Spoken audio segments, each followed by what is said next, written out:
Thanks for joining us for the Rochester Sentinel webcast interview with Indiana Governor Mitch Daniels. Your wheelhouse, Governor. Yeah.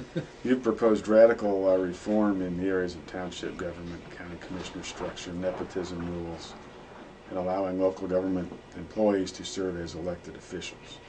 Can you give us a quick overview there of your proposals and then tell us why it's so hard to get something like that through? Well, first of all, I don't think it's too radical to say you ought not to have the whole family on the payroll, or you ought not have the conflict of interest of sitting on a council voting on your own salary and quizzing your own boss. That doesn't sound too radical to me. It doesn't sound radical to say that you ought to have one county executive elected as opposed to a committee of three, which doesn't exist anywhere else I can think about. Um, and It doesn't sound very radical that we ought to turn loose of an extra layer of government that was designed in pioneer days that does not exist in most states. We're the only state in the nation in which every single part of the state is in something called a township. So those sound like pretty common sense changes to me, which leads to your next question. Since they make such sense, why aren't we doing them? I think the answer is just inertia and the fact that the benefits in terms of lower taxes and more accountable government would be spread over everybody. The consequences of the change will be felt by a relative few, but they really care a lot. In other words, the people who hold these political jobs and are vested in the system as it is. So they tend to make a lot of noise about it, and the average citizen doesn't feel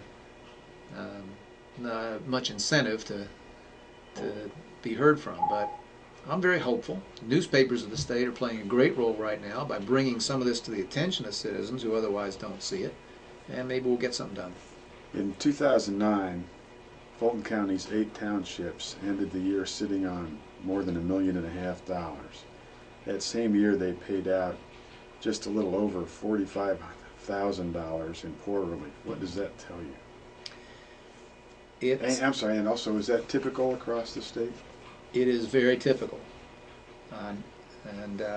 We do have some townships sitting on as much as 8 years' worth of expenditures. Sounds like maybe you have some here. It says to me there's a better way, and I do believe the Kern and Shepherd Commission told us what it was. The functions will need to be done, and I think they'll need to have local, in many cases, local offices to do it. But it would make a lot more sense, I think, to have these local functions administered at the county level, which is pretty local, and then money would be spent where it is needed. You know, the flip side, Bill, of your question is we also find certain places where townships are out of money and need it for fire protection or for poor relief. Don't have enough, but the townships around them are sitting on big bank accounts like you just talked about. And so I do believe that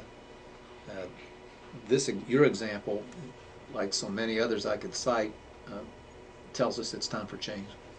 What kind of feedback have you gotten from my neighbor and House Floor Leader Bill Friend on township trustee issues? Well, I'd say Bill's thinking about it. I saw him just yesterday.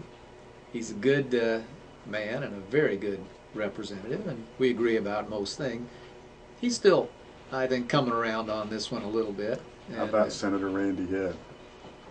Haven't talked to Randy about it specifically that I can think of, but you know, this local government reform is an intriguing issue because the people who want to keep things as they are may not, some of them don't agree about anything else except that.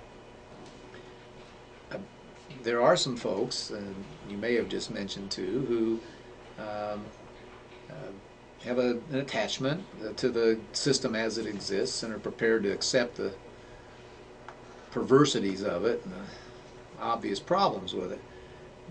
they are united on this issue, and only this issue, as far as I know, with, for instance, the Black Caucus in the Indiana House, which holds tightly to the township trustees because it's a last bastion of patronage in the inner cities. So you do get some of these strange bedfellows arrangements where folks who disagree strongly about other things come together and say, yeah, but we're going to protect this this old system we love so much.